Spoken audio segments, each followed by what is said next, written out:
You've had a rough week, maybe just a couple of few days. A little bit, yeah. We lost a fur baby on Friday night, so pet owners can understand. Yeah, it is definitely can be a devastating experience, that's for sure. It was rough, but at least we got to put her to sleep together. So she was 13, so I remember when Bone died. Oh, here come my two barging through the door like they own the place. They got a new bone today, so they're both fighting over it. Sugar's got it now. Thea started with it. Is your jaw tired? You gave it up?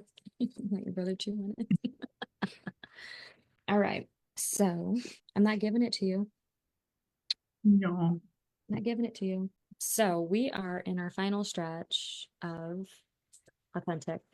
So one of the things that comes with building new habits. So Dr. Caroline Leaf was talking about like what happens in the brain and the chemicals that we release when we're trying to build new habits and why after 3 weeks they typically die. She's like, so in the first like week, you're real excited about it. You got a lot of, dopamine's just flooding your brain and you're like all into it. And then the second week, you're still excited about it and you're still getting that dopamine, but it's not as much. And then by week 3, you're like, not getting nearly as much of this. So I want to try something new and do something else. And I could totally see that happening. I think she says from day 21 to day 28 is the most crucial part of any new habit that you build. And if you don't follow through between days 21 to 28, you'll never form the cognitive habit. It just won't happen. So it takes 21 days to develop a cognitive habit, like a new neural pathway in your brain. But day 21 to 28 is when like you're not getting any reward for it anymore. So you have to keep doing it. Otherwise, that new neural pathway will die off before it actually connects and become Okay. so then from day 28 to 64 is when your brain now starts to change your DNA in your body. So your behaviors will follow, like your body gets in line with it. So I'm like, and I noticed that because, the first 2 weeks of this book, I was like posting a video every other day to be like, this is what the chapter was like. This is what the chapter was like. And then week 3, I started to slip behind and I don't know if I posted anything, but maybe one. And then this week I recorded one when I was in bed and I never posted it because I was like, I don't even know if that makes sense what I'm saying right now. I'm so early in the morning. So moving forward, I'm going to try to have better, healthier reading habits, more consistent with it. So I'm glad that we're doing this. Otherwise, I think, and it's even with like people who are coming, all of a sudden week 3, they're like, it's not as many people. And that's typically just what happens. Like the habit hasn't formed. If you're not disciplined to push through it, you're not likely to follow through or to develop the thing that you're hoping to achieve. Should we also mention the idea we've had for retreats? Oh, Just for yeah. one We to can like stay involved. keep popping that out there just to let people know. So we have one retreat booked for August in Holden Beach, and the beach house sleeps 12, and I think that we still have several of those spots remaining. So even if you're not able to tune in every week, now mind you, everything, if you drive to work or you clean your house and you listen to audiobooks, everything's uploaded so far. So you can download that and put it on your speakers, put it on your iPod. Whoa, what's an iPod, Laura? Um, what what are those things called? AirPods. Oh my gosh. Um, and so August 2nd to the 9th is what we would like to try as our first retreat. So Which is in Holden Beach. It'll be in Holden Beach. second Um, go, that's North Carolina, right? it is. Right over the border, close to Myrtle Beach. I've never been to Holden Beach, but I used to live in Myrtle Beach, so I'm very familiar with that area. August is beautiful there. It's so warm. The water is not hot yet, but it's warm from the summer heating up the ocean, so it's a little bit easier to swim in. It's a small participant fee, but it'll be based on how many people sign up, but it's not really bad at all. Yeah. And then we're Just looking at other places for next year that will be a little bit more expensive, but we'll have a whole plan. I think this first one, we're just trying to see like how it goes, how we want to do it. I don't want to do a whole lot of planning stuff, but just sitting down and kind of reflecting on some of the books we've been reading, how they've been changing our identities, our authentic nature, who we are, that kind of thing. So And a little side bonus is that you get to attend our double birthday party. Oh yeah, yeah. Turning 28 again. Uh-huh. It's like Well, 13 years experience. What were you gonna say? my 13th 28th birthday. This girl at my niece's birthday party last night, she's so funny. She's kept telling it, they were talking about how tall they all are because they're like 12, 13, and you're like getting to the point where you're, hitting your peak height usually around that age. Yeah. And she said, I'm 4'17". They were like, that's not a height. And she's like, yeah, it is. I'm 4'17".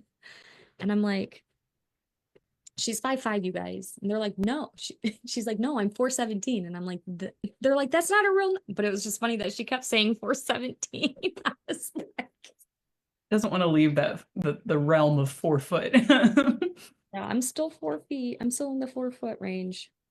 But Since we're reviewing authentic, we're gonna have to be authentic about our birthdays. yeah.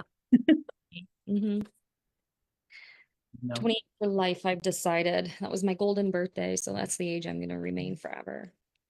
I'm gonna put it on your cake. So Cool. Be 28 for the third time birthday. So last few chapters, we're talking about chapter 11 is all about don't dare compare, maintaining your value.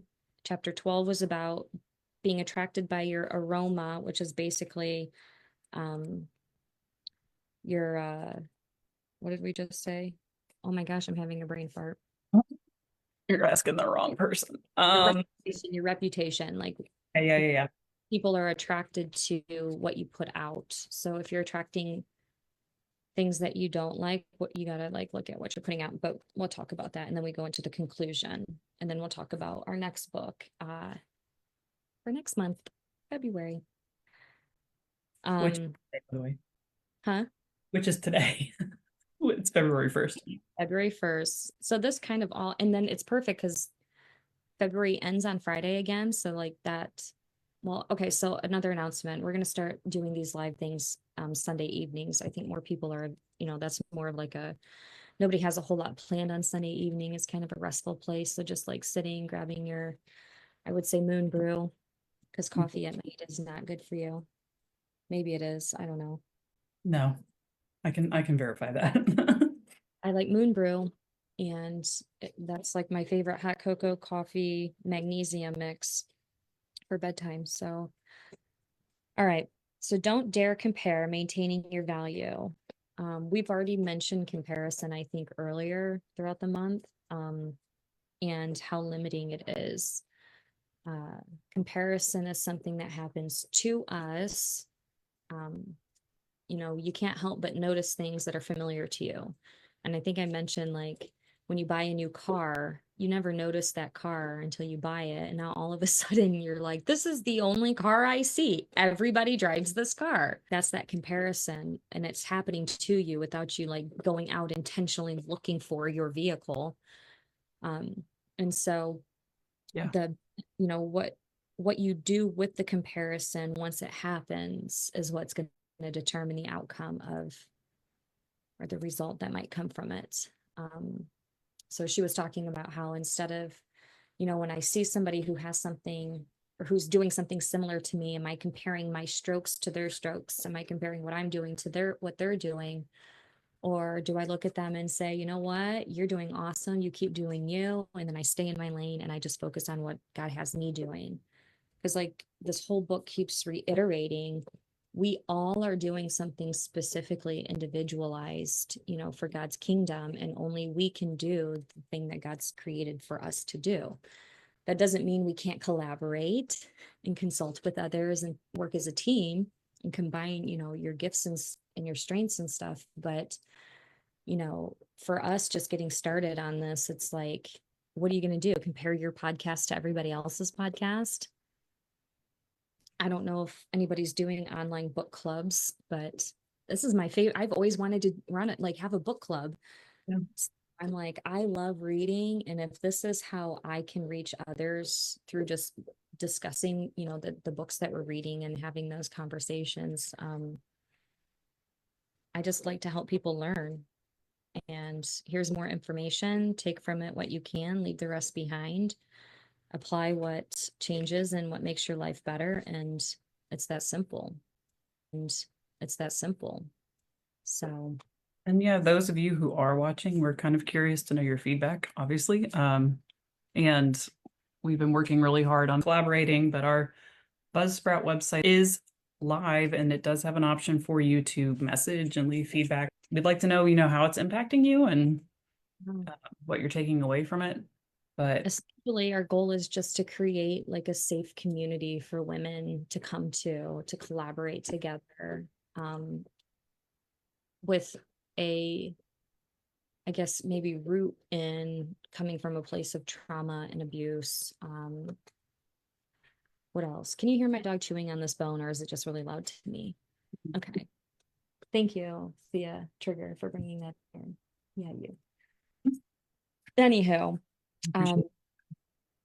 it's distracting me. Obviously, I'm like, oh, butterfly tangent. I'm hearing that chewing sound in the background. I should probably play like light music or something that my brain can focus to the side, but that's just who I am. Welcome to the show. What was I just talking about? You were talking about having a audience of women who have been through.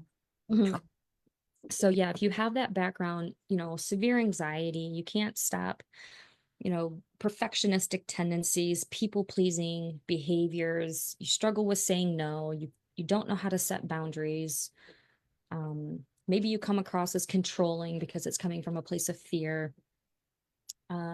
Maybe you've been through the worst of the worst, like I have, and you've have so much deep-seated abuse that you've not maybe worked through.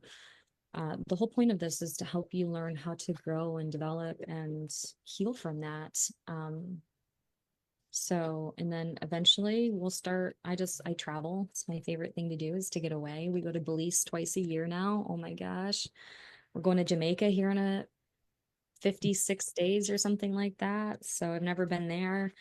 So we're trying to incorporate these different, ways to travel and connect with other women. I know that there are, women out there who have like these specific traveling with strangers, meeting people and going on vacation. So I just kind of want to piggyback on that, but I want to incorporate learning in this book club and healing and all of that part of it too. So maybe eventually we'll have like a 7-day retreat. We'll find a spot that we go to every year. And that's just where women can sign up and come to, and we can all just be supportive of each other and love on each other. And develop our authentic nature with one another. So I don't know. No, I agree. And to kind of add to that, I think we all need a space where we can feel like we can be real. Like one of my, and even before even addressing the book Authentic, that's the only community I want to be a part of is where I can be myself and I can be honest about how I feel and what my belief systems are and what my past is, and no one's going to laugh at me for it. And that's, one of our goals here too, is to just be inclusive. So bring your And experience. I I have a problem with that word, inclusivity. Yeah, actually, a little alarm went off in my head because I know that it's a buzzword, Yeah. but And inclusive doesn't mean you don't have boundaries. Because I right. know we go from one extreme to the other, like just accept me for the way that I am. And it's like, well, we do, but there might be behavioral things Mhm, mhm. that are creating a problem. And if you can't speak up about those things or say, hey, I didn't like that you said this, or, you know, this isn't an area for you to bring that part of your life because that's damaging. So even though you're struggling through it, we can talk through it and stuff, but to just come and be like, oh, well, this is just the way I am. So like you want to be aware of like your, self-awareness isn't just about being aware of yourself and understanding like what's impacting you and triggering you. Self-awareness equally includes being aware of how your behaviors and attitudes and communication styles and all of that are impacting the people around you.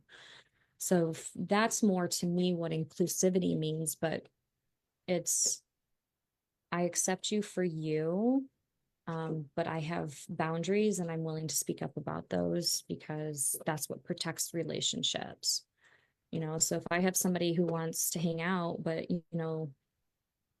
they tend to drink and get really, really drunk. And then when they're drunk, they get really, really obnoxious and they start saying things. And like, that's a limit. That's a boundary. And like, that's not what this is about.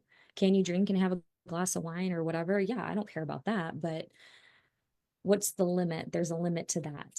Once you hit that limit, that's where, us collectively would be like, hey, it's time to stop. And if you're not willing to tell people that you've reached a limit or you're about to cross a line, and I don't step into that and I don't want to be a part of that, you're not being excluded anymore. You're still included in this, but certain behaviors and things that you do, you have to be aware of. Not everybody wants that to be a part of um, your life, I Yeah, guess. no, I agree. And I actually, my view on inclusive is being someone who, so I actually, this is another tangent. I work in an environment where that word is thrown around a lot. But for me, I think it's people coming to me with the fact that, yeah, I have problems. Yeah, I have struggles like everybody else, but not feeling like there's a need to hide them. But again, yeah, you are in control of your behavior. You are responsible for yourself. I don't share the world's view of the term inclusivity. I think as a Christian, I share it as um, like you are entitled to grief, you are entitled to joy, you are entitled to the things you've been through are real, um, and we are going to, validate you. We are going to um, be I mean, willing to. it's being non-judgmental, Right. that's part of it.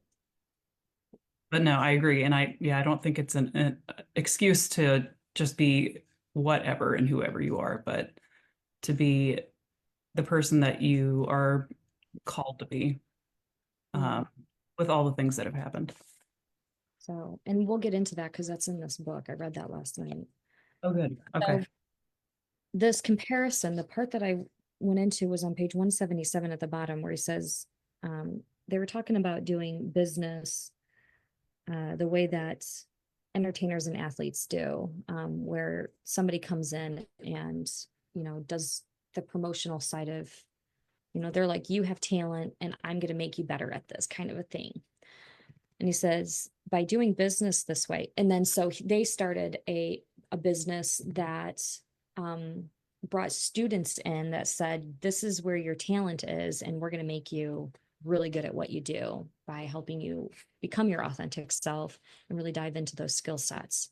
So it's like a school, university. I don't know. It makes me think of like the way that X-Men started their academy for all of the mutants, and they just help you hone in on doing what you're naturally good at, without all the rejection as a part of it. But rejection is a part of life, so it is what it is.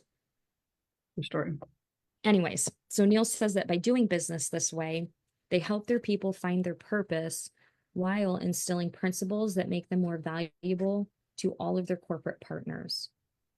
One of the best parts is that they teach their clients about God, instilling biblical principles that will help them be a success from the inside out. Neil teaches them how to have the correct self-image. Your self-image or inner image is how you honestly see yourself. Your self-image dictates where you can go in life. In fact, your self-image will take you to the place where it can express itself the most. Your self-image also serves as the filter through which you process every idea, thought, word, and action. If that self-image is not calibrated correctly to who God says that you are, you will find yourself working against your purpose. So to have the correct self-image was one of the best ways for you to avoid self-sabotage. It all starts with a vision to build value in others and help them see the value in themselves. To help students understand that it's not about how we compare to one another, but rather how we value each other. So um, I work with clients who self-sabotage all the time. They don't see it as self-sabotage because it's really a subconscious thing that you're unaware of, which is why you come to counseling. But I saw this video and I posted it, and I think you liked it, that literally, she was saying, we don't, when you come to therapy, when you go to therapy, your therapist isn't there to fix you. and I get that a lot. Like, we all feel like we're broken, but we're not broken. Our self isn't broken. Our strategy and how we do things, how we solve problems, that's what's broken. And so it's teaching you a new strategy, helping you fix and correct the strategy, the way of thinking, um, in your decision making process and, problem solving and things like that. So it's not an identity that's broken, it's your strategy of trying to correct what's going on in your life. That's what's broken. So if you are seeking a therapist and they're trying to fix you as a person, that's not what's successful. It's how are you doing the things that you're doing? Because how you're doing it is probably what's not working. Or maybe most people that I see, they're like, yep, I understand what's wrong. I understand why I do this, but I don't understand how to fix it. So my job as a therapist, what I do as a professional counselor is help people discover the how to. And it's always different for everybody because we're all individually unique. So it's like, okay, so let's start here. How's that working for you? Your breathing, deep breathing is one of the first skill sets I'll teach people because that's what like regulates your nervous system.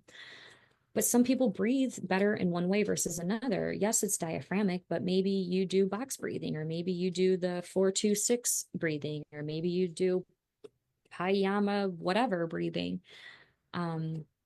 It's what works for you. But if you don't try it and apply it over and over and to see if it does take root, then you're just going to give up on it and say, oh, well, that doesn't work for me. I'm sorry, but there is not one person on the planet Earth who can't benefit from the breath. So if it's not working, it's because you're not consistently doing it. And your strategy of how you're applying it is what's not working. It's not that it doesn't work. Of course it works. Your breath is everything. God says, I breathe life into you. The breath is the most important thing. So it's learning a different strategy and getting through the discomfort of something that you're not familiar with. A lot of us want to breathe through our chest. That activates your adrenal glands. That activates the sympathetic nervous system, which is your fight or flight. So if you're constantly breathing that way and you're wondering why you're anxious all the time, it's because you're activating that response. So switch your breathing, switch your breath around. Can give you a very example of that. Give an So example. I have an example of that. Like I mean, I thought, oh, go ahead. kind of a sad example, but I mean, I think it's just all the talking that we've been doing and um, me editing your book and remembering things, but it came back to me. So, I mean, Friday night, like I know I didn't go into detail, was really rough just because we actually left for this appointment for our kitty cat at like 1 in the afternoon. And we sat there all afternoon and waited and waited and waited on all these test results. And then at 7 o'clock, they pulled us into a room and they basically said, like, she's got a really big mass on her esophagus. And so they gave us some options for surgery and whatever, and then they left us alone to talk. And my watch went off and said, your heart is over 120 beats a minute right now. My Wow. pulse is racing. And so I just stopped and I was like, okay, like I know I'm about to have either a panic attack or I need to just like take some deep breaths. So I did start doing belly breathing, and that helped a lot. It brought it back down. But then also the other thing that came back to me was your term radical acceptance. And like that was just like, okay. And we had already prayed before we went into this vet office, which by the way, slight tangent, it's a full-on hospital for animals. It's the cutest thing I've ever seen in my life. Like people are coming in with their puppies and strollers and like Yeah.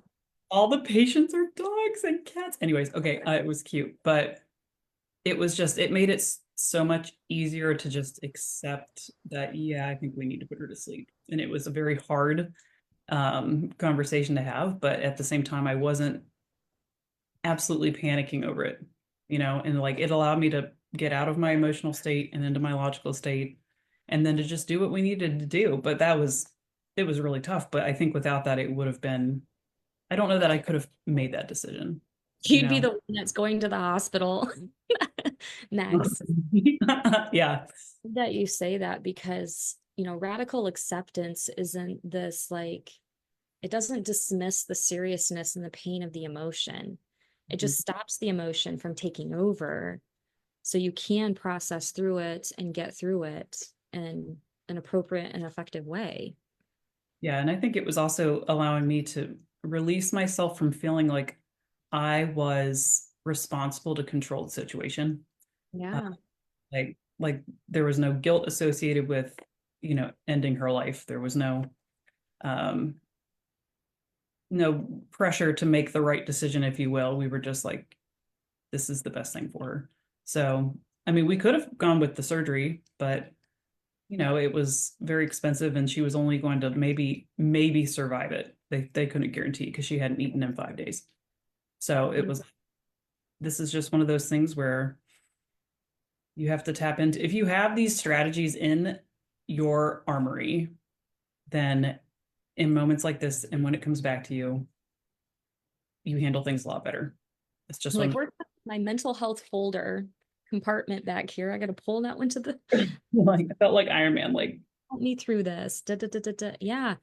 But it, that's the whole purpose of consistently practicing something. Had you not been practicing belly breathing and using radical acceptance and other maybe not so emotional states, it's, I want to go, I'm driving down the road and there's a roadblock. I can radically accept that I'm going to have to take an alternative route instead of getting all pissed off that now, oh, I have to go around here. This is going to take me forever. And I can't believe they're doing construction on the roads. Like, your emotions start to take over. Or you can go, you know what? It is what it is. Construction happens. This is inconvenient for me, but I'm going to go around it. Now, those are the little tiny places that you can consistently be practicing that, right? So in the moment when it is a bigger thing, your brain automatically pulls that out from storage and says, we need to apply this right now. Remember, these are the moments that we've been working so hard at memorizing and practicing this. And that's when it counts and it helps you get through those moments. So all right, so we're not going to compare. Instead, we're going to learn to value each other. So then he goes into beware of the temptation to compare. So, why is my life such a struggle?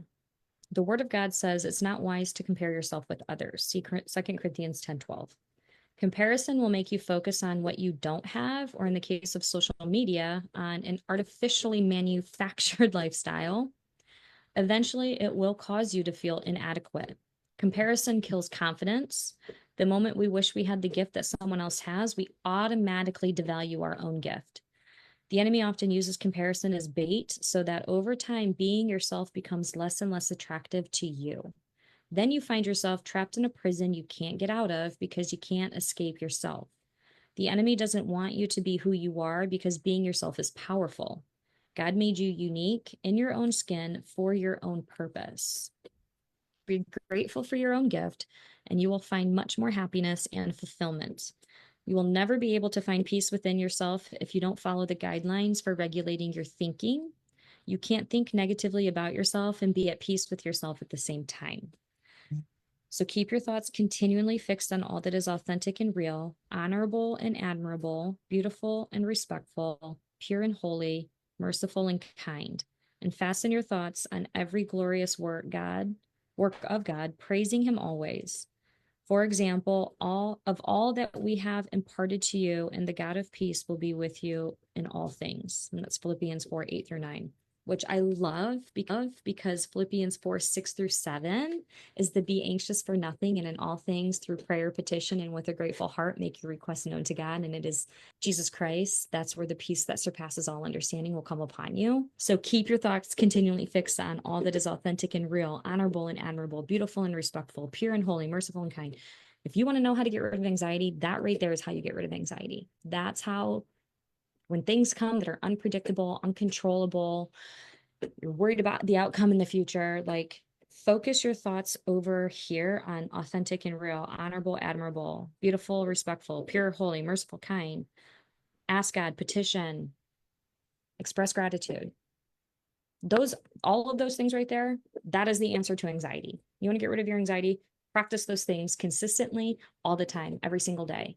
And you will watch it slowly dissipate out of your body and it won't impact you anymore. It's going to be there. Anxiety is going to come. Unpredictable things are going to happen for the rest of your life, but your reaction to them is now what's going to change. because your mind is like, oh, but we can be grateful here. And oh, we can look at this from an opposite perspective, one that's helpful, one that's solution focused, so keeping Agreed. those, but So I think, I mean, in addition to that verse, that's one I just need to be able to pull out whenever I need to like write it down and have it somewhere. But I think just the daily practice of praying and journaling and reading my devotion and reading my scripture has filled my heart with all the things I need to know first thing in the morning. And that's when we go from the natural to the supernatural. I really feel like it makes it very much harder for the outside things to penetrate it. And they don't affect me like they do on the days that I don't do that. And I always know, and I know I can stop and pray at any point, and I do. Like if I have a crazy morning and I just, for whatever reason, I have to just run out the door, and that's happened before. If I don't get a chance to do everything that I wanted to do that morning, I just spend my time in prayer, or I'll turn on, Christian music or something in my car. So I always try to find a time to just detach, yeah, and time with God, and I find that makes me more equipped to face whatever I face. yeah. I remember going through that season of life when God was showing me um the difference really in my emotional. I'm an emotional person. I'm extremely sensitive and strong-willed person at the same time. So um but I went through that season where it was like I could literally feel the way that things operated around me changed on the days that I wasn't like putting time into starting my day off on the right foot with God and reading the Bible or my daily devotional, and just like spending 5 to 10 minutes in the morning to say, all right, God, thank you for, being in control of everything that I'm not in control of. That was the first thing. Let go of the anxiety. You're in control of everything, not me. So if things are not going my way, I trust that it's still going to be going in a way that you're going to use to honor, that I'm going to learn how to bring honor to you. So this is my training ground. But it was like on the days that I did read, I was like, dang, like stuff just falls into place. Like I don't hit red lights. I don't get stuck in traffic. My dogs are a little bit more obedient. It's just a little, like all of the little things that it did get better. Mhm. Mhm. But the second part I like that he talked about is this happiness. There's so many people that are constantly seeking after and searching for happiness. I'm just not a happy person. And it's like, well, do you want to continue to believe that and have that be the reality of your life? Or do you want to figure out how to be a happy person? So you do have happiness and you're not dependent on somebody else fulfilling that happiness for you. But he says, I believe the happiest people in life are those who have decided to fully accept who they are and what they are about. Such people allow themselves to be vulnerable by being authentic and true to themselves. It is impossible to find happiness focusing on someone else's story. It's dangerous to compare your progress with the progress of others. The success of your journey in life should not be measured by the progress of others, but by your obedience to God in the things He has instructed you to do. Focus on giving Him glory. I must serve the people God has placed in front of me. You may not be called to minister to people from a stage, but your life has its own platform. So it's, what is your stage, metaphorically speaking? It might not be a literal stage in a conference center somewhere, which uh, the more I study this, that's a big part of it. And you can do that. And that's, very honoring. But if you can't serve the individuals who you're face to face with on a regular daily basis, like, how are you going to be equipped and prepared to do that on a bigger stage in front of massive amounts of people? Yeah, even every interaction you have during the day matters, and those are people that God's put in front of you. And you have an Like, opportunity. so like, what is your stage? What would you consider your stage to be? Definitely teaching. Uh, Yeah, the classroom. I really have to make sure that I am um, spiritually in tune, and that I always try to give my my day over to the Lord before I walk into that classroom, because I know that, again, like they will challenge me, but in general, if they can see that I'm being genuine and I'm being kind and that I follow through on my commitments to them, then they reciprocate that. Yeah. And so it's up to me to be um, someone that they feel comfortable handling their grade. Like they're trusting me with a lot, and so I need to be trustworthy. But I am someone who I really feel best when I care about other people. And I feel like that's something that from teacher to student perspective, I see them as people first and students second. And so I don't just walk in there and just yeah, all the academic content, but I do try to take time to actually connect with them. So for example, one of the classes that I teach is creativity and play in early childhood. And for the majority of that class, they do projects. So they'll do things like clay sculptures or 2D, 3D art. And we will have a conversation before and after about how it's relevant. But during that time, when they're sitting there working and they're talking to each other, I pull up a chair and I just go around to each group and I get to know them and I find out what they're doing. And by the end of the semester, I have people who are coming to me and confiding to me in me about things. And I build relationships with them. I'll have them again probably next year, and that's what matters to me, is that they have someone to come back to, because they still have a long road to go until they graduate. And college can be really lonely. It can be really challenging. It's called college for Intimidating, scary. Yeah, like you're learning things differently for the first time. Like yeah. the way that your brain has to shift from high school to college, like it's so vastly different. In high school, it's like, here are all of your assignments, boom, boom, boom, boom, boom, boom, boom, turn these in, you'll get the grade, you know. In college, it's like, here are all of your assignments, but you have to figure out where to find the information. But it's still very structured. You get into your master's program, they're like, here's the thought and the idea. These are the topic points we want you to hit on. Find at least 20 resources to support this.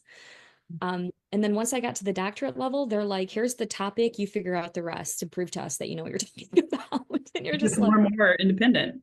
gosh, I've never done anything like this before. I don't even know what these terms mean. And it's like, yeah, well, there's the internet or a library, go figure it out. Because if you can't, then you're not at a doctoral level. And it's like, oh. And then as you go through that and you start to learn, and obviously your brain is exercising and growing and developing, you get to a place where you realize, even at a doctorate level, I literally know like nothing compared to everything that's out there. And that is the most humbling. I think that was the thing that helped me the most realize, like, it doesn't matter what I know, other people know what they know. We just share information back and forth. It's not a competition. You're not telling me that your way is better, or I'm not telling you that my way is better. This is just my information that I found out and knew. you know, does that make sense to you too? If it does, great. If it doesn't, okay. Like, I'm going to still do the thing that I'm doing. I'm going to take your information. I'm going to apply it. If it is beneficial and it makes sense and it works, yeah, I'm going to go with it. But if it doesn't, like, all right, cool. Then I've moved beyond that part, right? I've learned something else that helps me understand this a little bit better. Definitely. What do you think for you? What is your My platform, platform? I just take it everywhere with me. Mostly, obviously, working one-on-one with clients is the biggest, that is my stage right now. Um, but it's weird because as a counselor, even though this is my stage is dependent upon you bringing your story to the stage and then me helping you navigate your own stage. So it's not about what's going on in my life. These are I can use examples and pull from learning opportunities that maybe are correlated with each other, but my stage is teaching you how to stand on your own stage. And I love that because I like producing, I don't know how to say this. I love watching people like self-identity, like light bulbs turn on where they're just like, this is me, this is me, this is who I am. And it's like, yes, now that we're there, how can we find balance between you just being you, but also equally respecting the person sitting across from you being them? You know, like you and I are very, very different in a lot of things. I think you'll send me memes sometimes that I'm like, I have no idea why this is funny. But I love that you love it and you thought it was funny enough to share with me. So I'm laughing with you. I'm sure there are times when I send things that are just funny to me because of my experiences and the way that I've correlated with those. And then you're probably like, that's stupid. But okay, I'll laugh with you. It's like learning to just laugh with people and accept people where they are really challenges you. So like for me, I really struggled with embarrassment for a long, long, long time. Like I didn't want to say anything embarrassing. If people were doing things that were embarrassing, I felt the embarrassment. Like I didn't know how to relax and just like be silly.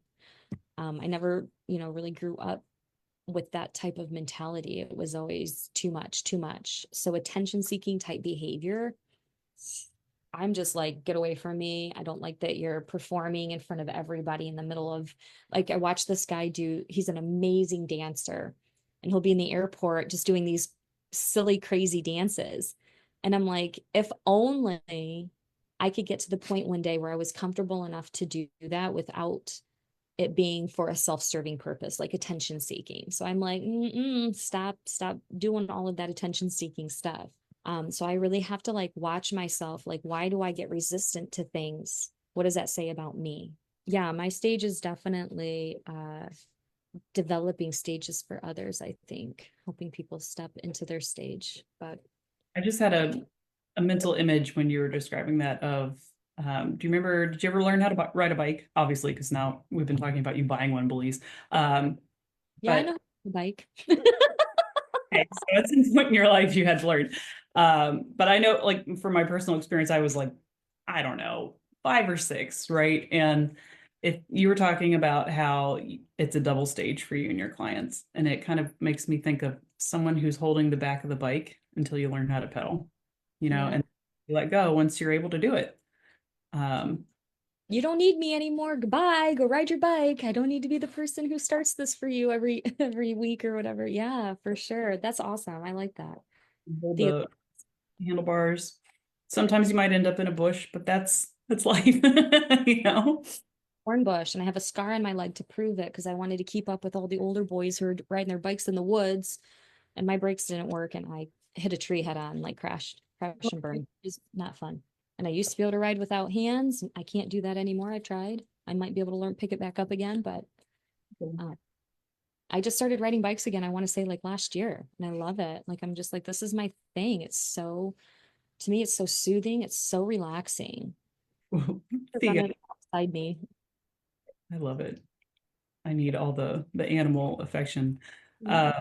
Uh, but whenever we have a really nice nature trail around here that's like maybe 8 miles away, and we'll take our bikes out there in the summertime. And what I love about it is, I mean, especially when you have to work really hard, just like in life, to go up a hill, and then once you've reached the top, you can just coast down it. Like And my thighs, just relax. I tell you, But like, that's like life though, isn't it? Like you're pedaling uphill, like you feel like you're like, am I ever going to get to the top of this hill? And then as soon as you do, you're like, okay, it's going to be nice and easy downhill for a minute. But then you're like, crap, there's another hill. I got to go up that hill again. But the more hills you go up, the easier it becomes because the stronger your legs get. yeah. And in the very beginning, I'm not gonna lie, my husband was right next to me on his bike, pushing me up the hill, both of us up the hill, because I had no leg strength, but I worked on it. It did get better, it just took time. Um, but yeah, for sure. And then you can enjoy it, you can enjoy the fruits of your labor at that point because you're a really good biker and you can go for miles. And like that's what endurance means. But I think that's similar. Mindset. At first you're like, oh my gosh, this hill, oh my gosh, this hill. And then pretty soon you're like, all right, and another hill, we're going to get up this. It's going to make me stronger. I'm going to get to the top. And it's like, it goes from being scary to, I got this. Like, I can do this. I know how to do it. But you have to keep practicing. If you're not constantly going up and down the hills, you're never going to be good at going up and down the hills. You're just going to be at the bottom of the hill going, oh, well, there's a hill again, so I'm not going up it. I'll just stay here. I remember thinking that as a All right, so closing chapter 11. God has called you to do something great, but you will not do something great by leaving him out of the equation. My pastor used to say, you can accomplish things, but if you take God out of the equation, you take him out of the solution. So keep him in with the equation. It doesn't happen that way, my friend, he says. You have to team up with God. Together, you are an unbeatable team. The team is not unbeatable because he teamed up with you, but because you teamed up with him. You can't go wrong wholeheartedly following God. Remember, God cannot mismanage your life. Trust him because he has the blueprint for your success. And then he goes into the daily affirmations of prayer. I am victorious in life, and everything that I put my hands to prospers. I am intelligent because I have the mind of Christ and godly wisdom. I am chosen and greatly loved by God. I am accepted and made perfect in God's eyes. I have been made wonderfully unique. I value who I am and what has been placed on the inside of me. And so on and on and on. There are so many positive affirmations out there. There's an app called I Am. And I use this with my clients all the time when I'm like, all right, I'm gonna read through a bunch of positive affirmations. I want you to write down your top 10 that stand out to you. And I want you to start reading this out loud to yourself in the mirror. When you hear yourself say things out loud, you hear it differently than if it's just in your head. And you absorb it differently. It's like a second way of learning. So it's not to say that, I'm the best of the best. You don't want to have arrogant, like you don't want to try to develop arrogance, but it's learning to say, what are my irrational core beliefs? What are all of these negative things that I tend to believe about myself? How can I reframe that to be God's truth over speaking that? And then creating an automatic thought process that when bad things happen, I remember that instead of you're such a loser, or you never do anything right, or you're, staying away from all of those, because those negative thoughts are going to come. The enemy is always going to try to take anything from your past and flood your mind with it to make you not believe that you can do the will of God. He's going to try to stop you. So it's becoming aware of, all right, what is that thought? How can I reframe this? What is the truth? What does God actually say about me? And that's what I'm going to shift my focus to. That's what brings that balance, when the polarization, that all or nothing, black and white, negative or positive. You can't be all positive in things all the time. Like, you're going to be out of balance that way. And then anything negative that comes around, you're just going to be like, nope, nope, nope, nope, no negative things. Nope, you can't feel that. I don't want to hear any of that negative stuff. Like, no, when negativity comes, that's a part of life. Like, it is what it is. So I have the positive in order to draw out and balance the negative. And sometimes when you have grandiosity and all of altruism and all of those really, those are great qualities to have. But if you're so far on that side, then you're negating to accept the fact that there is reason and room for negative, and the negativity of certain things still does serve a purpose.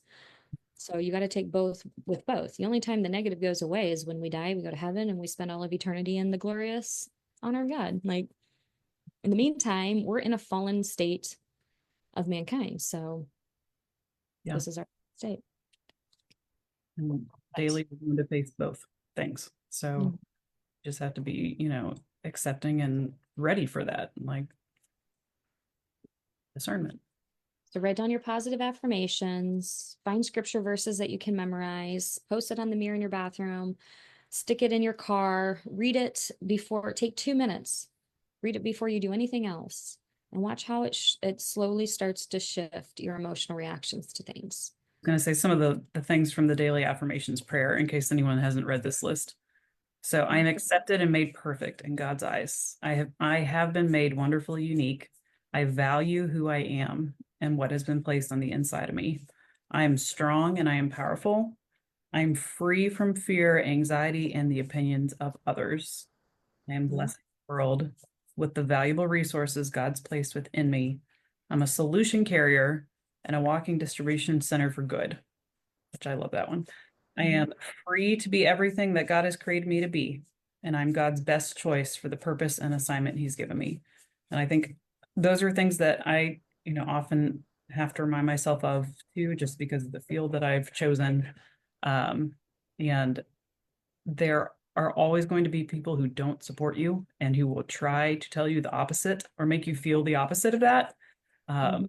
And I know that there have been times too, especially when I'm really on top of it and I'm staying dedicated to my devotionals and to prayer, that in that moment God will speak to me and say, it doesn't matter what they think. It matters what I think. So weigh it against that. Are they trying to be helpful or hurtful? Um, and then you decide, like, what do you think the truth is here? Um, but you don't And have to sometimes it's accepting the hurtful thing that people say and prove go, that. what?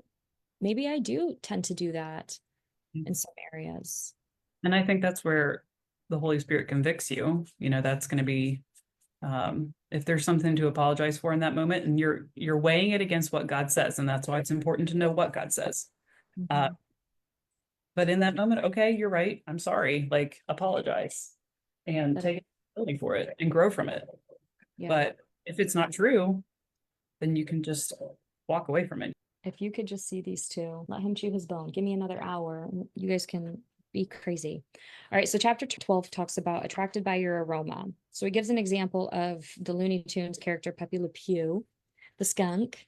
Every time he ever approached another partner, they would be repulsed by his smell, which makes me also think about that TV show or the movie Over the Hedge, because there's a skunk in that uh, show who meets a cat who can't smell. And so he falls in love with her, and she's like, "No, I stink." And he's like, "I cannot smell you at all." He's like, it's just so funny. But, anyways, this cartoon, he says, reminds me of some people. They can have all the gifting, charisma, and skills, but if they don't have character, integrity, humility, kindness, and love working on the inside of them, eventually they will start to repel others with the stench of pride and selfishness. As we live our lives every day, we give off a vibe. It's almost like a scent or aroma meant to attract the right people, situations, and opportunities. Your scent is your unique temperament. As you release your scent, people will be drawn to you. The beauty is, some people won't even know why they're drawn to you. They just are. In the Bible, the Apostle Paul writes, "Now thanks be to God who always leads us in triumph in Christ, and through us diffuses the fragrance of his knowledge in every place. For we are to God the fragrance of Christ among those who are being saved and among those who are perishing." 2 Corinthians 2:14 through 15. So people should have a personal experience with God as a result of interacting with you. We are the ones who represent or represent God to those who don't know him. So I was reading about this in my other prayer group that I'm doing this morning, where it talks about, like, how do you present to others? Um, you know, what is your intention behind connecting and communicating with people? How does that show up in your life? How do you become the person that the people around you need? So how do you do that? How do you do that? How Mhm. I do it is, I mean, I train myself to just listen, active listening, being the one, it's asking the question, are you venting right now, or are you looking for a solution, or do you just need to be heard? Yeah, that's something that God has pointed out to me that I need to listen better because I tend to want to respond. I have lots of thoughts, right? And I need to just zip it. Um, and I think, again, that's my word this year is discernment, and that's been a big part of it. But that people don't always want feedback; they just want to listen or want to be heard, and that's just as important. When that's what the Bible says, you have 2 ears to listen, right, and one mouth. So And your stop. tongue is a double-edged sword, so be careful what you say, because what you say can harm others and yourself, because what you reap you sow, what you sow you reap. I always say that backwards sometimes. My I mean, I understood, but I think also like my tongue is ahead of my brain a lot of the times, and that's where I've had to learn to. That's part of pausing and thinking and slowing down and then reconsidering. Um, and sometimes I just have to ask the other person, like, what is it that you need right now? Like, because I want to be helpful, but I don't know that I'm necessarily interpreting this right. So can you tell me, make sure that how can I be helpful? Um, and that's something I'm still working on, but I think that's that's an important thing as a Christian is that, and that's modeling after Jesus too, because he was often praying, meditating. Um, he took more time to listen than he did speak, I feel like. I know that he said a lot of things, but he also was very observant. And that's a goal for myself. I think Uh, he said a lot when he was talking to the crowds in a teaching, when he was in like teacher mode. But anytime it was one-on-one, he observed, he absorbed it. And all he did, like I think about like the woman at the well, he's saying things that don't make sense. He's asking questions to get her thinking. And then all of a sudden, through that interaction, her light bulb turns on and she's like, oh my gosh, I'm telling everybody what you just did for me, and that's where it's like when you get into those one-on-one times, it's like I can teach. There's a time to teach. There are times when people are like, I have no idea. I have no idea what to talk about today. I just know something needs to happen. And I'm like, okay, give me a topic. Let's have a conversation about it. I'll tell you what I know about it. We'll research it together. And then I'll give you an assignment to focus on for the week. But I don't tell them, what they need to work on. They tell me what's going on in their lives. I find the information, I share it with them. And then I'm like, what can you learn from this? Apply it, see what it does for you. So, but that makes me think about the active listening part. When we're listening and somebody's just like, I just need to be heard. What does that actually mean? Because I talk a lot about with clients, helping them say it's just validating them. Yeah, but if I validate them, what if I don't agree with what they're saying? I said, validating isn't agreeing or disagreeing. Validating is saying, I heard what you just said. This is what it sounds like to me. Is that true? It sounds like you're really upset. You think that I purposely did this to you out of a place of harm. You think I'm attacking you when I say this. Yeah, I do feel like you're attacking me. Okay, well, that was never my intention. I don't want to come across as a way as the, like that I'm attacking you. So I apologize. What's a better way for me to say this to you? Now, if the other person is like, well, I don't know, then your approach might not have been incorrect. It might not have been harmful. They just have never received, maybe direct feedback before, or nobody's ever told them that much of the truth or in a truthful way. And then they might go, well, I guess you really weren't attacking me. It did help me later. I get that a lot where people come back a week or two later and they're like, I was really pissed off what you said to me the other day, but like now that I've like been chewing on it for a while, like you were right. Like that, I see this happening all the time in my life. So sometimes when you're offended by something or somebody tells you the truth and you want to fight back, but later on let it soak in and you're not in your emotional lizard brain, all of a sudden you're like, oh, well, that makes sense to me now. Okay. I need to go apologize to that person for jumping down their throat when they said that to me. Like, yeah. and that's helps reassure that it's okay. That what helped me a lot, where God was like, I need you to say the hard things sometimes, but I need to train you and equip you how to say the hard things in a more compassionate way. So it doesn't come out just very blunt and direct and that brutal honesty. And instead it's like, how can I be 100% grace like Jesus and 100% truth? And We I think walk people that's this or that, and it's like, no, it's this and that. It's both sides. You got to find balance and accept both sides. I think that's also, in my own personal experience, especially with my job. So I work in a pretty secular place, and I think there's a lot of people who don't take the time to consider how their words or actions may impact other people because they're real caught up in whatever it is that they're trying to get done. And I've especially found that to be true about students. Now, it was a lot worse when I first started there, but God pointed that out to me that um, if you act like those other people, the other instructors who are just like, sorry, this is just how it is, deal with it, and you don't listen or have any compassion, then again, you're going to reap what you sow.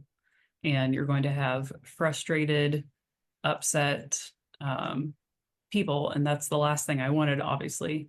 But me trying to figure out, do I go with the attitude of what I'm seeing, who I see and work with, because that was kind of like the choice of, if you want to be part of this crowd, you have to be this person. Or do What? I, what? And that's like fitting in, right? If I have to conform to fit to be a part of your group, then I have to fit in. Yeah. We especially want to belong. Belonging means I can still be a part of the group and still be me, though. Yeah. And I found that out actually, that I've also been a person, an introvert in nature. And so I've never really wanted to be in a big group, if that makes sense. I appreciate the few quality relationships that I have around me. And with my students, I just realized I would rather be on the outside of the coworker scene than I would with them, because I know that I am bringing Jesus to them. I know that I am showing compassion. I'm meeting their needs, and at the end of the day, that becomes my crowd, which that's fine. Like it's a very different atmosphere, but it's also one where trust and respect and values are upheld. And I feel like that's where I can be who I actually am, and I show them that and they appreciate it. And then, I get that same response from them, and I get to know who they are.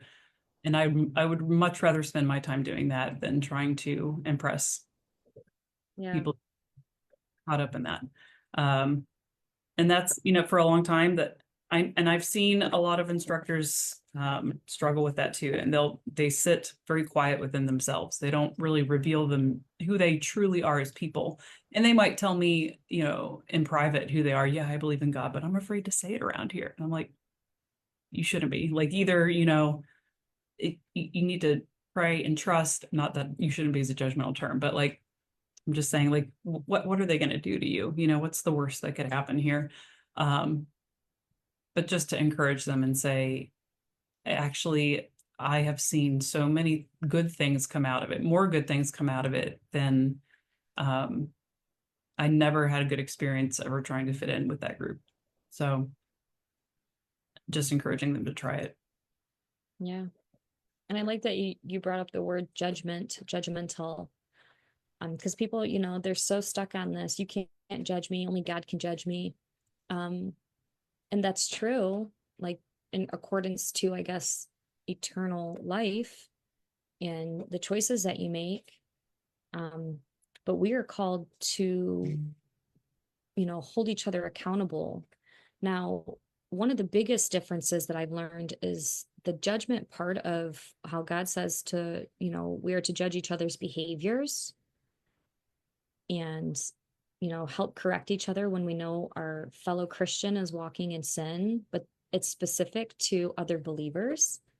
So when we meet people who aren't believers and yet we want to correct them, like we're stepping out of line.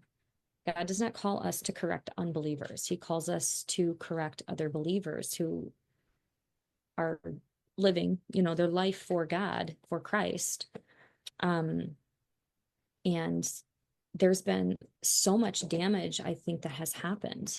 There is a scene in the show The Chosen, where this was like displayed perfectly.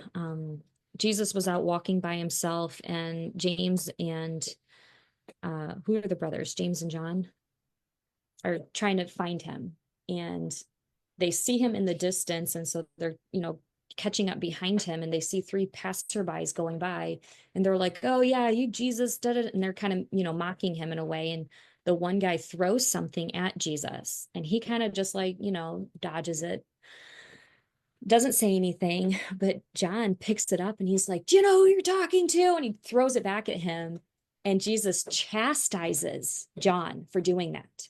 He doesn't say anything to the other guy walking, but he chastises John, his disciple, to say, don't you ever treat people that way. They don't know any better. You do.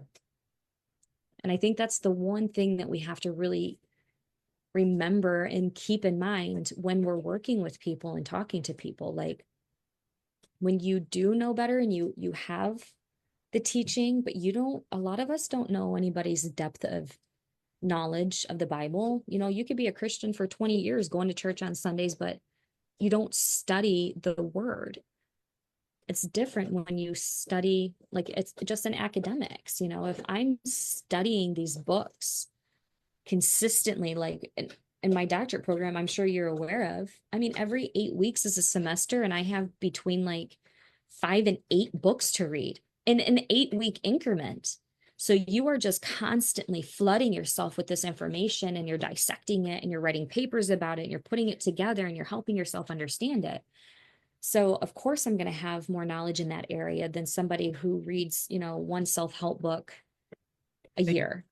You're Yeah. going to have some knowledge there, but I'm going to have a lot more vigorous. So there are some Christians who maybe read the Bible once a week, once a month. They don't really even know.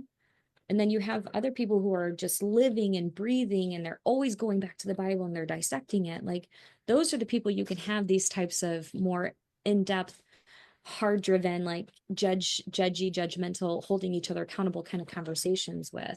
Oh, where somebody's, you know, where their spiritual level of knowledge is. But Right. we're quick to jump to be, oh, well, you go to church, so you should know better. Like, what? Right. Well, and I think also I've noticed that's how a lot of damage gets done to people who don't know Jesus, and that's non-Christians, why they avoid the church scene, because that's been their only interaction. Yes. People trying to come down on them too hard. And you know, I don't know, I've met, you know, I have my own family members who I've just even said, like, how is that showing Jesus? You know, what you are doing is more hurtful than helpful. And it's going to repel them. So, but also you don't know what that person's been through. You know, maybe out of every 30 students I have a handful of Christian students, but it's a very big university and we're coming from everywhere. So many of them are not. But I don't change how I treat them based on that, you know, and they come in and I use the principle of Jesus's first command was to love others. And that is my number one goal. And I know that actions speak louder than words. And so by being loving towards them and showing them that yeah, I make good on my word and that they can trust what I tell them, Mhm. that is what forms that relationship of, okay, she's all right. Like I'm going to be safe in this classroom. And I feel like that has led to some conversations, or at least taken the walls down a little bit and allowed us to have some really deep conversations in class about our belief systems and how things affect us. And then I'll even share my faith, and I'll say I'm you know, I am a Christian person and this is how I feel about things, but um I also I kind of even wait to have that conversation until I know that they aren't going to like clam up on me and be like, oh, she's a Christian, I automatically don't trust her, you know. um I feel like some things I just need to show through action. I can show Jesus through those things. And random event that just came back to me, a memory. One time when I was in Belize, and I remember this like something that I now cling to because, and that's why I treat my students this way. But one time we were running late to get into the airport. We were going home and we had forgotten an entire suitcase at the hotel. So that's another story. But we had a whole bunch of things in there, and um, my husband was panicking a little bit, and I, you know, and on the inside was like, okay, this is a lot of stress, I know, but we had to return a rented vehicle. And when you return the vehicle in Belize, they have to do a full inspection before they can like sign off and send you on your way. So he's over here like, what are we going to do? We left the suitcase, and he's kind of like working this out on his own. This man is following me, miss, to every four sides of the car. We're looking at the bumpers, we're looking at the tires, we're looking on the inside, and he's like, I know it takes time, miss, I'm sorry, I know you need to catch your plane. And I was like, it's fine, it's fine. Like, and I really just was trying very hard to just be kind and courteous. And he turned to me at the end of it, he said, you love Jesus. I said, what? Because I can just tell because you you were kind to me this whole time and you never got mad. And he's like, that's how I know. Um, and that it floored me because I never told him. He just Yeah. picked it, and that was such an important lesson to me. And I carried that into the airport because then at that point, our our flight seats were shifted or whatever. And um, my husband and I laugh about this now, but he was so annoyed because we got separated on the plane, but they put me in first class and they put him in the so like they gave me a full meal and everything. And he's like, I haven't even had lunch. And I was like, well, do you want Like, my that's what you get for forgetting the suitcase. Sit and coach. exactly? I mean, I tease, I tease. I know, no, it was funny. He was like, I sent him a picture, of like Bluetooth. He was like, you've got to be kidding me. I'm like, you can come up here, I'll share it with you. No, Mhm. no. But it was an important lesson of the day. And I just realized that, we see a lot of really negative portrayals of Christianity on the media, which it's the media, so they can show what they want to, but it's also not a lie. That does happen. It happens a lot. But I think what also is important to remember is that we have just as many um, Christians out there who do care about everybody. Mhm. And my personal goal is to disprove that we are not all, giant And sticks in the. to me, it just reminds me of that scripture verse, which is what Lot 25 is all about. Whatever you do to the least of these, you do to me. And it's And I think that's what grow. not That's what. take over. Yeah. Well, and even like so our lot 25, we have a mission team and we also have a service trip. And that service trip is for anybody who wants to go. And they're coming from all backgrounds again, because a lot of it is students who former students of mine or people who have heard about the trip and they want to help. And I'll tell them, we are Christian based, we are missions based, but there's not anyone who's going to force you to do a Bible study, that sort of thing. We're not going to be in your face about it. But I also trust when we take a group down there that I know that God will show them and humble their hearts in a lot of ways. And those No, you conversations, cannot be. yeah, Yeah. exactly. And those conversations always come up. Like that's one of the reasons why God continues to grow it. I feel because he's also softening hearts of the people who go. So it's and until he says it's done, I'm gonna keep doing that. So And yeah, all we are examples and stewards of what the kingdom of God is, what it looks like, yeah, and we get a choice in how we represent that kingdom. You say you're a part of, if I have a business and I have these this mission statement, these values, and I have employees working with me who are behaving in ways that are in opposition to my values, I don't not like you as a person. I'm going to address it. And you have a choice. You're either going to change your behavior to align with these values, or you're going to find yourself another organization to work for because you are an ambassador, a representation of this company, and you're stepping outside of the lines of what we do. Now, there are corrective actions that we can take. We can work through all of that. But if you're just going to keep doing the things that you're doing, then we don't allow that here. So it is what it is. You're not being rejected. You're choosing to be in opposition to, and yeah. that's a choice. And I think that's an important point too, because we meet as a general body, several times before this trip even begins, and we reiterate, this is our purpose and this is why we're here. We don't hide the fact that we are mission focused, but just as an expectation, here are the things that you need to be respectful, obviously, and like for the most part, I would say that this group goes in there and this is what they do. But we're dressing appropriately, we're speaking appropriately. Um, obviously behavior that is very uncontrolled is not okay. Like we leave an impression with these people, and when you go there, your heart needs to be in it. Your heart needs to be focused on how can I help. Um, And it's and all about humanity, serving humanity. Like our purpose is to serve humanity in the very unique and individualized way that we've been equipped to do that. Now, do I go through character training? Yeah, absolutely. God's going to put you through character training. Like that's what this whole journey, to me is about, like building and growing and developing in your character, which now that I say that, I think he wrote about that in this book. So the essence of you, he says, I like the good smells because of the calming effect they have on my senses and subsequently my mind. It's not something I control. It's more of a built-in function. Essence is defined as the quality of a thing that gives it its identity or the intrinsic, indispensable properties of a thing. Essential oil can represent you and who you are at the core. So they're talking about like squeezing, what your aroma is, right? Your personality. As you allow God to work through you, your specific fragrance is diffused into the atmosphere of society. As I mentioned before, the scripture says we are God's fragrance being poured out among all people. That fragrance is meant to attract others.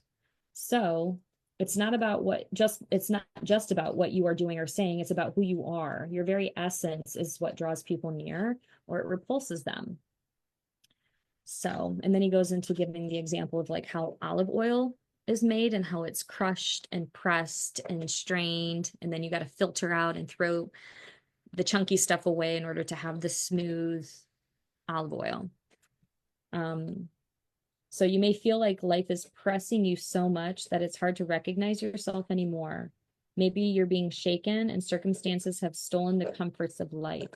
Perhaps the pandemic forced you to change, transition, or let go of something without even saying goodbye. Or maybe in the middle of a challenging situation with no end in sight. You're in the middle.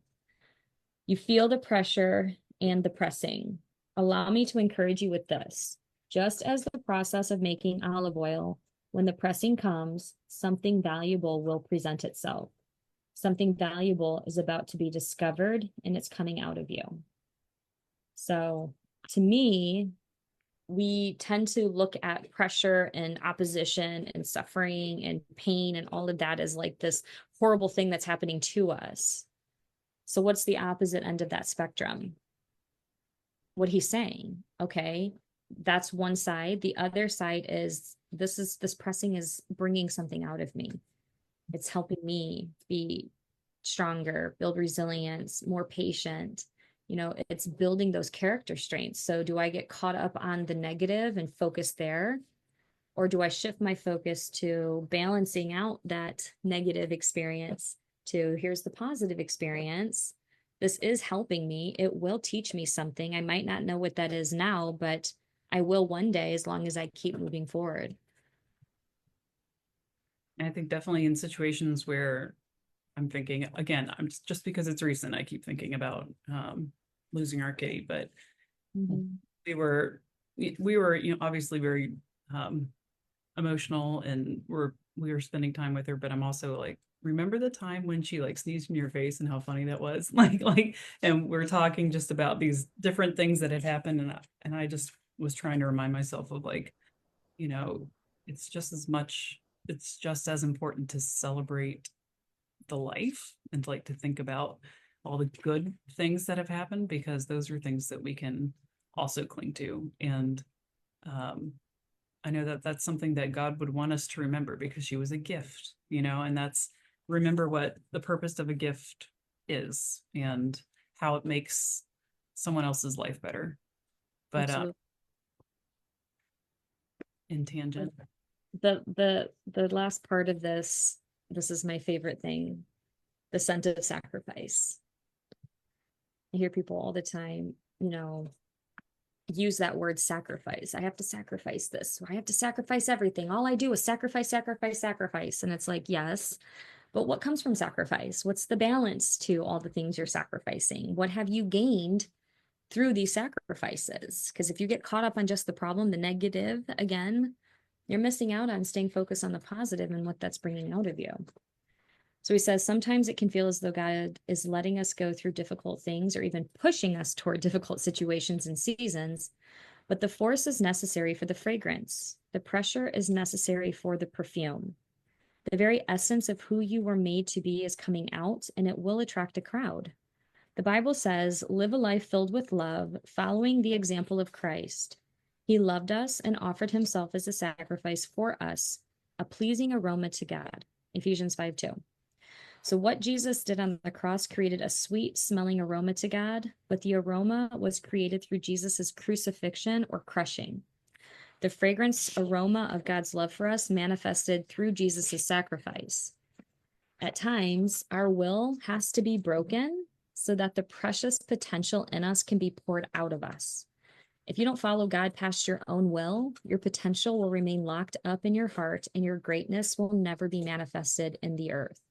If Jesus hasn't submitted his will to, if he hadn't submitted his will to God by going to the cross, none of us could be called sons and daughters of God. The time of great pressure will often require a great sacrifice. Christ's example is one we should all follow. So, what sacrifices have you had to make to get to the place that you are in this journey of where God is taking you? Because it's a lot. It's usually a lot. It sure is. I think the first time that I ran the trip through OU, knowing that if we could get our footing there, that we could switch it to nonprofit. Um, the study abroad office wanted 12 students in order to greenlight it so that it had funding.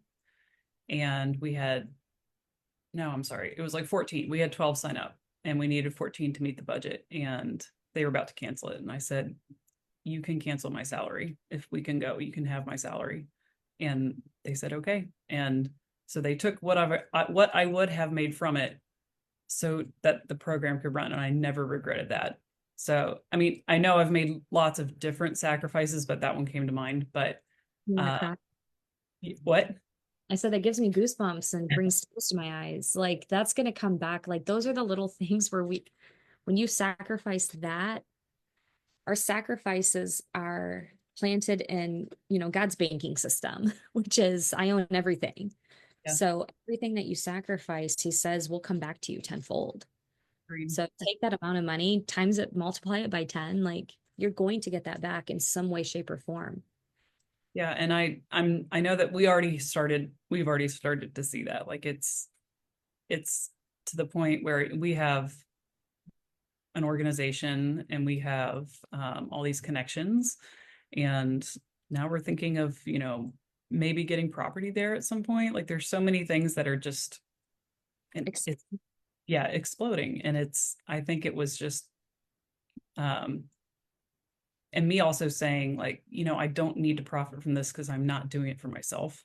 And remembering that at the end of the day, that as long as I am keeping that focus, that it's always going to be, God's going to use it for something big, something good. How about you? What have you had to sacrifice? Oh my gosh. I mean, I remember when in 2011, after I had that suicide attempt, um, and I started going back to school again. Like God led me to go finish your undergrad. And I was like, nobody gets an undergrad at 28 years old. Like that's silly. It's too late for me. It's never too late. Um, but I remember when I literally sat down and I was praying and I said, Lord, I sacrificed my will. Like it's gonna make me cry just talking about it. But I was like, whatever you want to do with my life, I'll be obedient to it. I was resistant. It wasn't like, oh, I'm all in. I was all in, but it took a lot of pressing and going through the difficult times to really um, trust that the sacrifice was worth the reward. Um, I left the beach, I moved back home and with my parents at 30, like I was so embarrassed. I felt like such a loser. Here I am. I should be so much further in my life at 30. And I hear these conversations all the time with clients now. And I'm just like, life happens. Like everything's not going to always go as planned. It's not always going to look cookie cutter like the world presents it as, like what it's supposed to be. Like I started college at 28 and I almost have a doctorate at 40. like we think like, oh, it's so late in life. It's so late, like, oh, I should have already done all of this. And it's like, but what you did is going to equip you already for what you maybe want to go back to school for, or get certified in, or change your career over. And what I ended up realizing is I'm like one of the youngest people in my course. So I'm like, a lot of people get their doctorate in their 50s because they already have the life experience, and so they use that experience as the catapult to write their dissertation and bring that their life work to the table.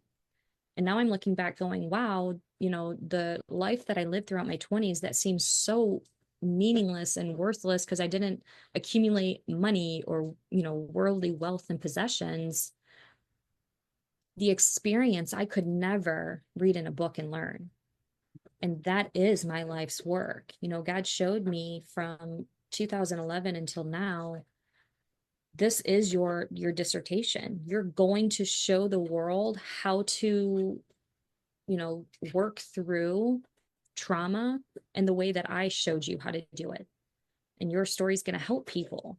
And it's like, but everybody, there's so many stories out there that are helping people already. And he's like, great, but that doesn't make yours any less valuable.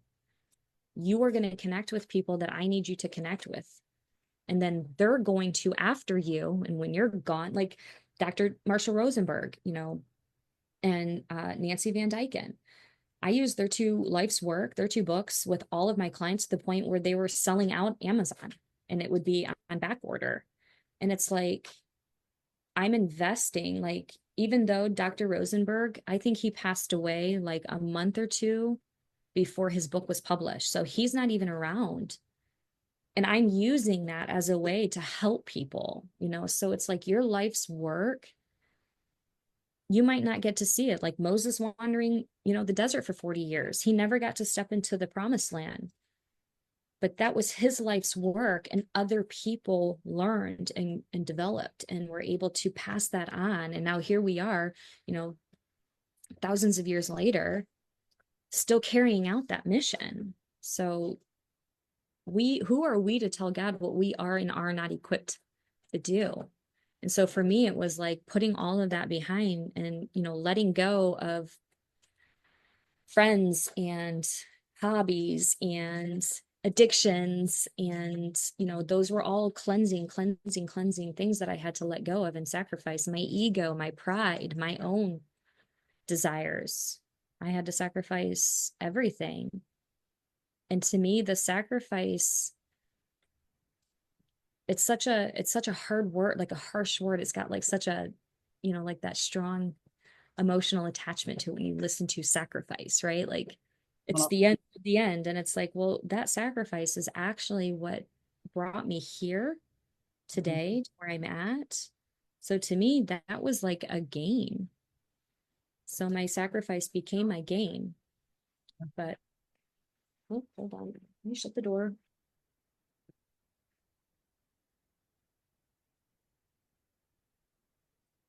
I'm old. Ugh. My mom's talking to her grandkids on the phone. But anyways, so that was my sacrifice. But so the cool part, the next part of this chapter, let me climb back into my big cushy chair and rock it back down. That he talks about is connecting your sacrifice to your purpose. Mhm. So when you're successfully walking in your purpose and assignments, other people will ask, how can I get what you have? But as they get closer to you, the fragrance of your life should have them inquiring, how can I be like you? The difference between the two questions is important. The former is about achievement and attainment, but the latter represents quality, character, and personality. They want to get what you have: the joy, peace, fulfillment, kindness, love, prosperity, and confidence. People want that. Once people ask about your character and qualities, then you can point them back to the ultimate image consultant, Jesus.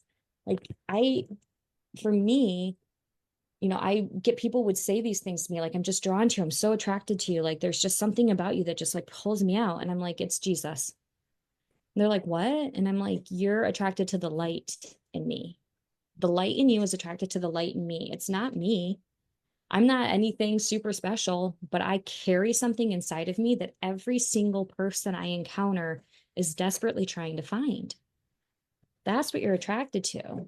Now, the people that are resistant to me and don't like me are darkness doesn't want light. Darkness does not want to be exposed. So if you're carrying a lot of darkness inside of you, then when you're around people who carry that light, you're either going to be drawn into it because you're seeking, or you're going to be repulsed by it because you don't want to be. So, like, for example, I used to work at the strip club. Uh, there's no windows. There's no light in there. Like, it's very dim, it's very dark, it's red lights, it's just very, very shadowed. Because your flaws are shown in the light. And nobody wants to see their flaws. Your secrets are exposed in the light. Nobody wants their secrets exposed. So to me, when I come around people who are just repulsed by me, I know it's not because I'm this horrible negative person like I used to be. I know it's the light, and I know that it's the difference because I don't have negative reactions to them.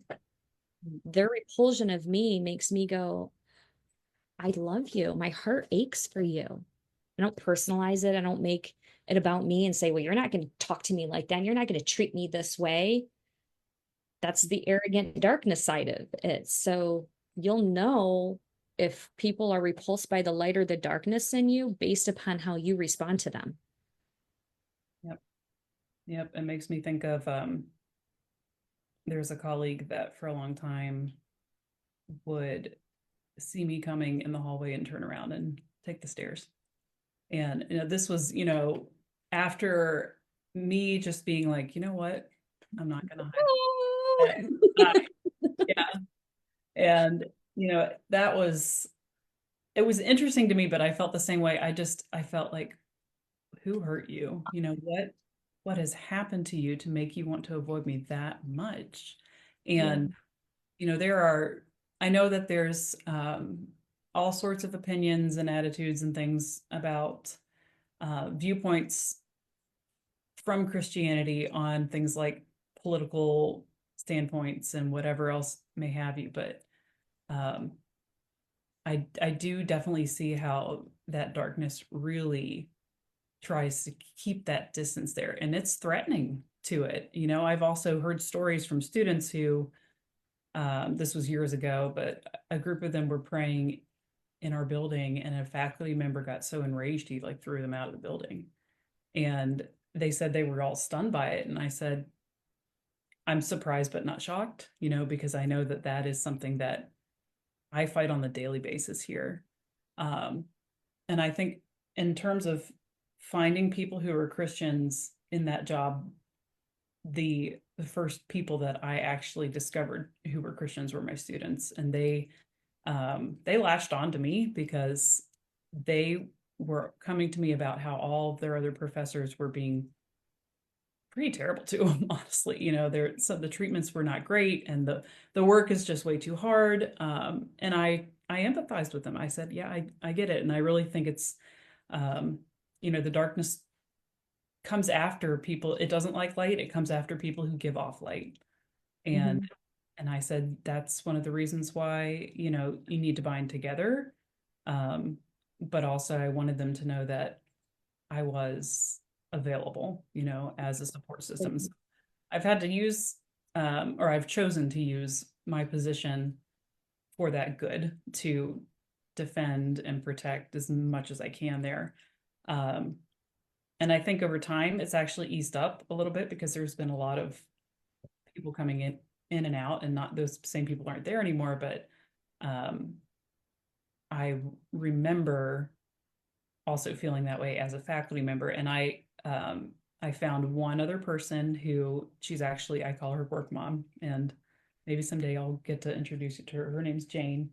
And the two of us started talking when we were on a faculty retreat, and everybody had gone out to the pontoon boat except for the two of us because we get like water sick or whatever you call it. We're sensory babies. But anyways, I started telling her how I wanted to start a program in Belize, and she goes, you wouldn't believe this, but I actually have worked in Belize for years. And we kept on having this conversation, and she said, I've always wanted to start a course there too. And really, tell me more. Um, and then it turns out that her father was a pastor, she's a devout Christian, like all these things. And we just felt drawn to each other. It was just one of those situations, very obviously. Aromas were nice. Right. Exactly. Yeah. And within a year we had put it together. We had built that course, and then she actually built one that went to the other school, and it was reading intervention, and like it that's how it started. But she and I have kept a really close relationship all through these years because we work in the same environment. And when we feel spiritual attack, the other one calls, and we're always like, well, we definitely need to pray over this. We need to lay hands on the building and um, remember, what's going on with the student. And it's been wonderful to have a companion there, but it also wishing that they're more and praying that there are more. I think that's been the hardest thing, is that um, the place can be so overrun with darkness sometimes that, and I think it almost wants you to feel that way, but it can feel isolating sometimes. Um, Very much so. mhm. I told Yep. you, tangent. How do we get on this? Embrace your you.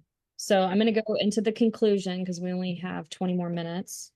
So going over the journey of purpose, he says, in reality, I could never fill my dad's shoes because I am not him.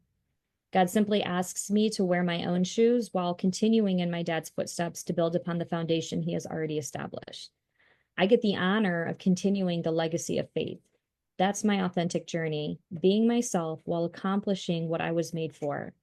What is your authentic journey? Is there a question that you are frequently asked?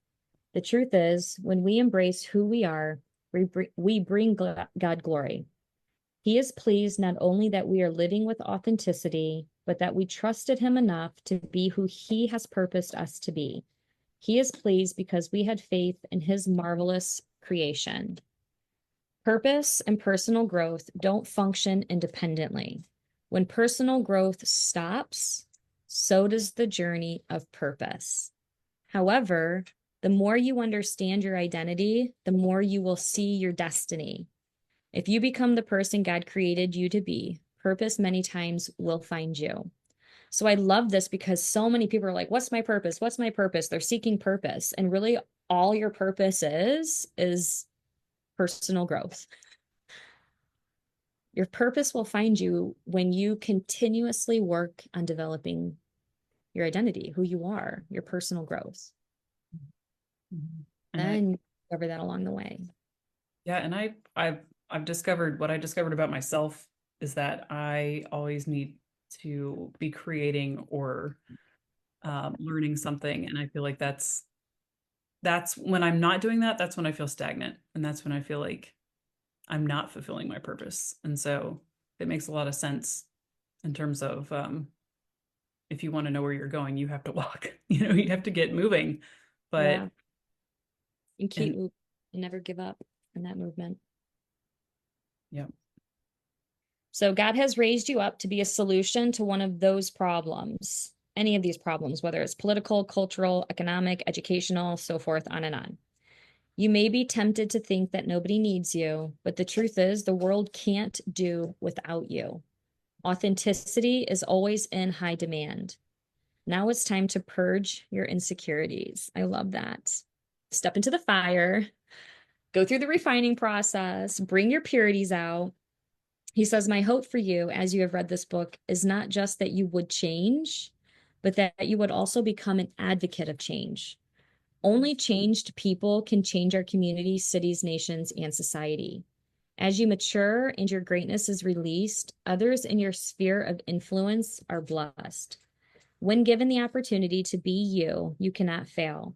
On your journey, it can be easy to get distracted. Comparison will work to cloud the clarity of God's calling on your life, and true individuality breeds significance. It all starts with being the authentic you. Stop asking for permission to be yourself and just be yourself. God will never give you a responsibility without giving you the ability. God will never give you a vision without making arrangements for the provision. However, the only way you can access this is by faith and trust in God. He blesses your authenticity, and He chose you to be here at this moment in history. God is the only one who can lead you on your journey. He's the only one who can dictate your destiny and prescribe your potential. Your creator is the only one qualified to show you what it means to be authentically you. Awesome. So I think that's a beautiful close to this book, to our first month of self-growth for the year of 2025. So we opened it strong with authenticity. Next month, or this month, I guess it's February 1st, we are going to be reading Braving the Wilderness by Brene Brown. So we're going more into a academic read versus a faith-filled spiritual one. Brene Brown is a social scientist who has sparked a global conversation about the experiences that bring meaning to our lives, experiences of courage, vulnerability, love, belonging, shame, and empathy. In Braving the Wilderness, she redefines what it means to truly belong in an age of increased polarization. So we're going to kind of dive deeper into this black and white polarization, fight or flight response that we've been mentioning periodically. With her trademark mix of research, storytelling, and honesty, Brown changes the cultural conversation while mapping a clear path to true belonging. Brown argues that we're experiencing a spiritual crisis of disconnection and introduces 4 practices of true belonging. She offers us clarity and courage we need to find our way back to ourselves and to each other, and that path cuts right through the wilderness, the untamed, unpredictable place of solitude and searching. So I think a lot of her work does draw from scripture and biblical truths and practices. She is her own unique individual, and I love listening to her talk because she just has that brassy, direct approach, and so do I. And she also talks a lot about the service industry and what that has taught her in her, along her journey and her path. And I was in the service industry from the time I was 14 until I was 28, I think. No, 32. I think I haven't been in the service industry since I've gotten my master's degree, but before then I was waitressing at restaurants, bartending, working in concession stands. I was a food and beverage manager at a golf course, serving people on the golf course and things like that. So I've always been in the service industry. And then God taught me how to be of service in other ways. So I really connect with a lot of her writing. So I picked one of her books. We might read a second one later on down the line. But yeah, so next month we're going to start with Braving the Wilderness. So if you haven't gotten this book, please go get it.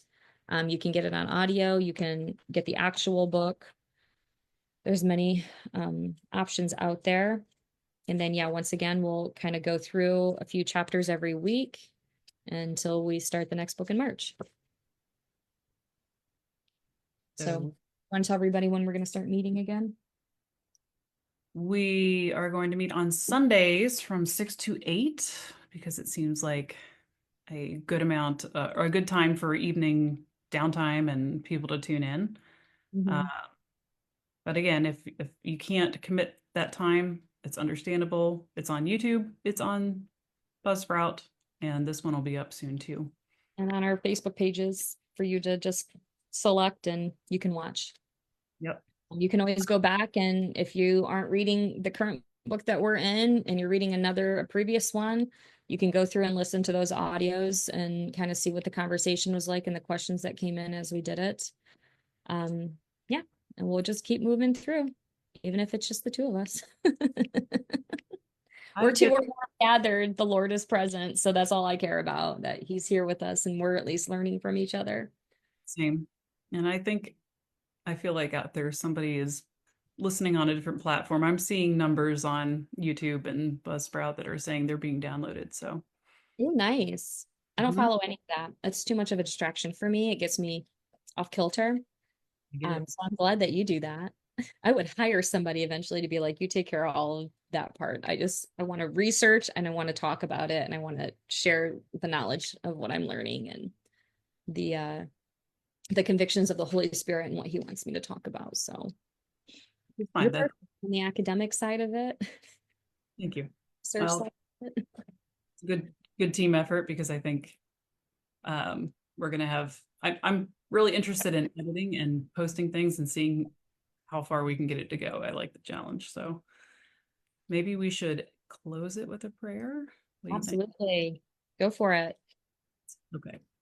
All right, Heavenly Father, we thank you for getting us through this entire book and for everything that we discovered within it, everything that you have taught us. Pray that it will solidify in our hearts so that we can move forward into the world and apply so much of what we have learned and what has gone, what you have built for us. And we ask that you will continue to grow the podcast to reach people, and that as people go about their week in the coming week, that everyone would be safe and happy and healthy and to carry your love into the world. In Jesus' name, amen. And absolutely. Thank you for that. All right. So we're going to cut this off a few minutes early.